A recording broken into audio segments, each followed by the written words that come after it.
Dari peniru menjadi pelopor. Nah, cara cerdas memulai bisnis mikroba tanpa melanggar hak paten, teman-teman.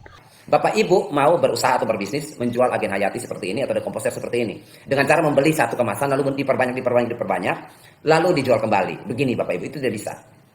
Mikroorganisme yang sudah dikemas itu siap pakai. Kalau misalnya Bapak Ibu mau mempergunakan ini, dekomposer ini, perbanyak satu kali, ya, perbanyak satu kali.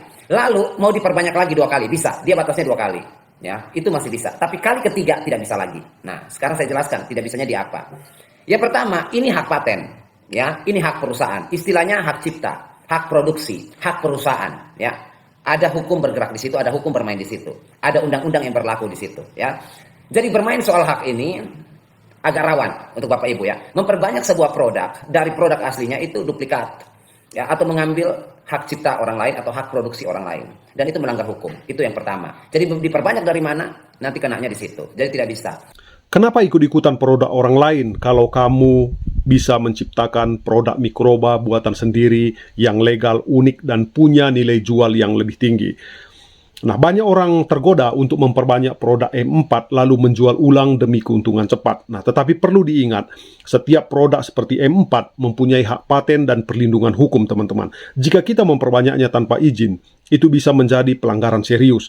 Namun, kabar baiknya adalah kita bisa jauh lebih unggul tanpa harus melanggar aturan. Nah, daripada meniru, lebih baik kita membuat kultur mikroba sendiri dari bahan lokal seperti nasi basi, buah-buahan busuk, atau air cucian beras.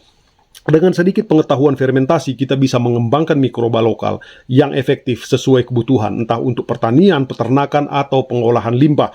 Nah, setelah berhasil, kemas produkmu dengan produkmu sendiri, buat merek sendiri, lalu daftarkan sebagai produk resmi.